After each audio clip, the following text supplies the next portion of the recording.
శివపురాణం ప్రకారం పూర్వం బ్రహ్మ విష్ణువులు తమలో తాము నేను గొప్ప అంటే నేను గొప్ప అని వాదించుకున్నారు. ఈ వాదులట కాస్త వివాదంగా మారింది. దాంతో పరమేశ్వరుడే స్వయంగా రంగంలోకి దిగాలనుకున్నాడు. ఈశ్వర సంకల్పంతో ఒక పెద్ద జ్యోతిర్లింగం బ్రహ్మ విష్ణువుల మధ్య వెలిసింది. బ్రహ్మ విష్ణువులు ఇద్దరూ లింగాన్ని సమీపించారు. అప్పటి వరకు వారి మధ్య ఉన్న ఆధిపత్య పోరు తాత్కాలికంగా సద్దుమణిగింది. ఆ మహాలింగం మొదలు తుది తెలుసుకోవాలన్న ఆసక్తి వారిద్దరికీ కలిగింది.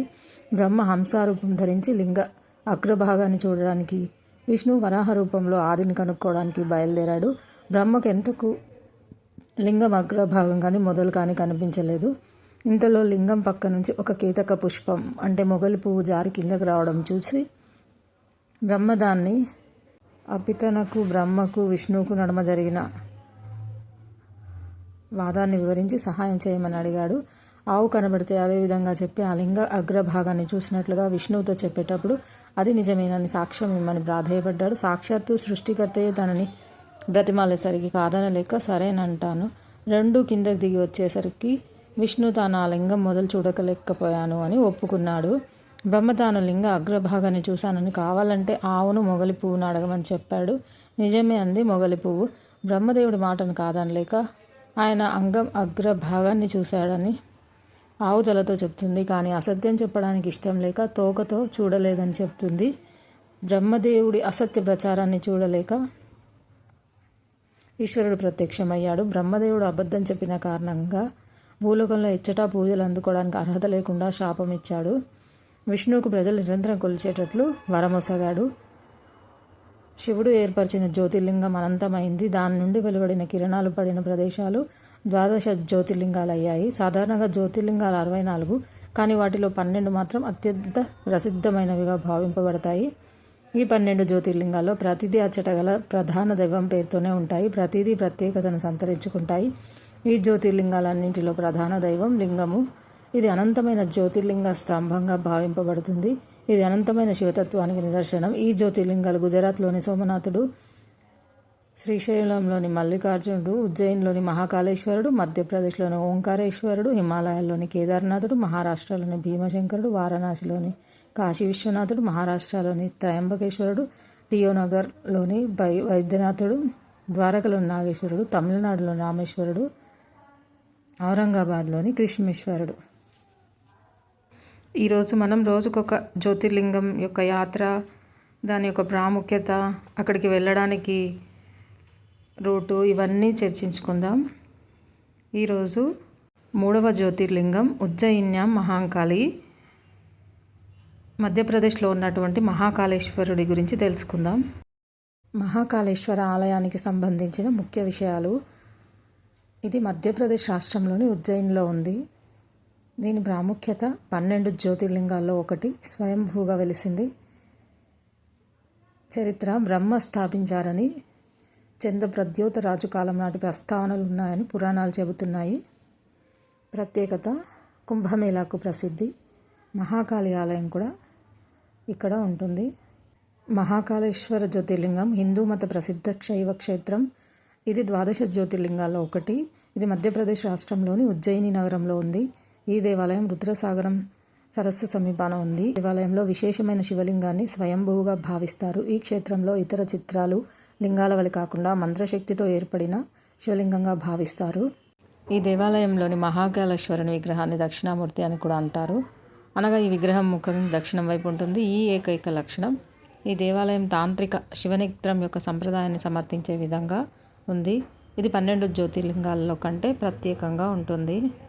ఈ దేవాలయంలోని గర్భగుడిలో ఓంకారేశ్వర మహాదేవ విగ్రహం మహాకాళ విగ్రహం పైన ఉంటుంది. గణపతి, పార్వతి, కార్తికేయుల చిత్రాలు పశ్చిమ, ఉత్తర, తూర్పు గోడలపై అమర్చబడి ఉంటాయి.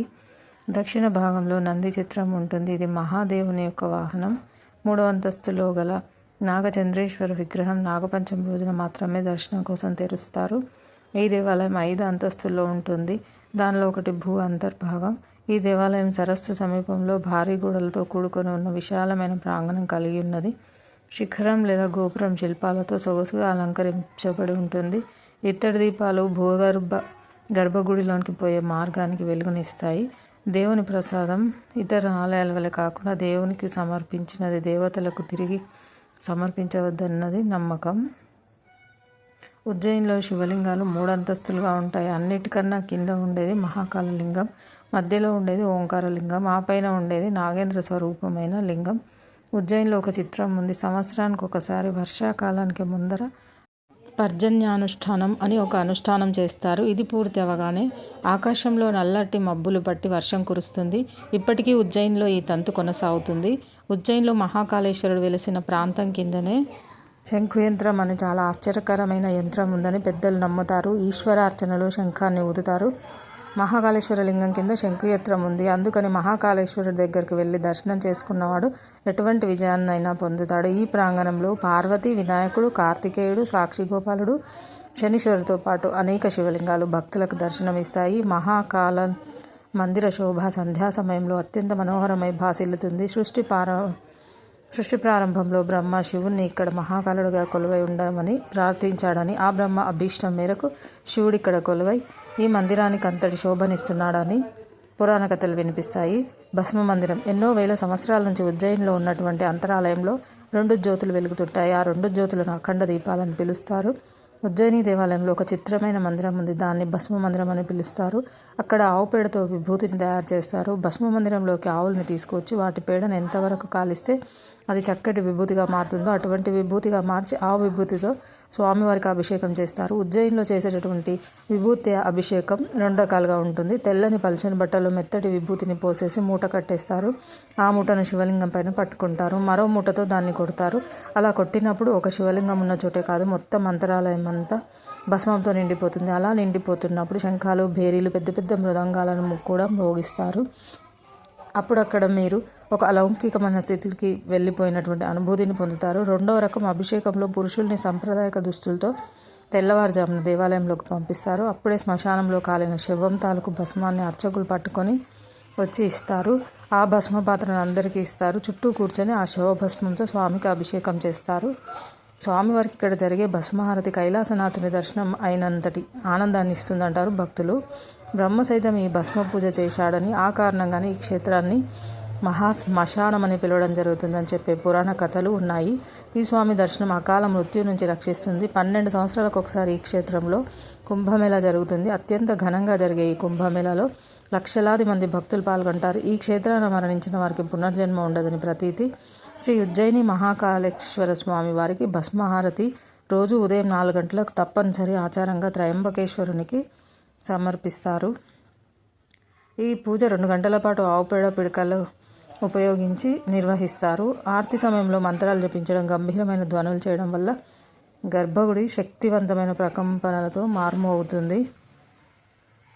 ఇది మనిషి జీవితకాలంలో మర్చిపోలేని అద్భుతమైన అనుభవం. ఈ భస్మహారతి 10 మంది నాగసాధువుల ద్వారా జరుగుతుంది. ఈ భస్మహారతి సమయంలో ఎవరిని గర్భగుడిలోకి అనుమతించరు. కేవలం పురుషులకు మాత్రమే ఈ భస్మహారతిలో పాల్గొనేందుకు అనుమతిస్తారు. స్త్రీలకు ఈ హారతిలో పాల్గొనడం కానీ చూడడం కానీ అనుమతి ఉండదు. భక్తులను గర్భగుడి బయట ఉన్న నంది మంటపంలో బారికేడ్లు వెనుకకు అనుమతించబడతారు. కేవలం 100 మందికి మాత్రమే వసతి ఉన్న నంది మంటపంలో సుమారు 500 మంది భక్తులు బారికేడ్ల వెనుక సమీపంలో కూర్చొని దర్శనం చేసుకుంటారు. భస్మహారతి సమయంలో త్రయంబకేశ్వరుడు భస్మధారణంతో అందంగా దర్శనమిస్తాడు. ఈ భస్మహారతి దర్శనం ప్రతి హిందూ భక్తుని చిరకాల కోరిక. మానవ జీవితంలో భస్మహారతి దర్శనం పునర్జన్మహరణం.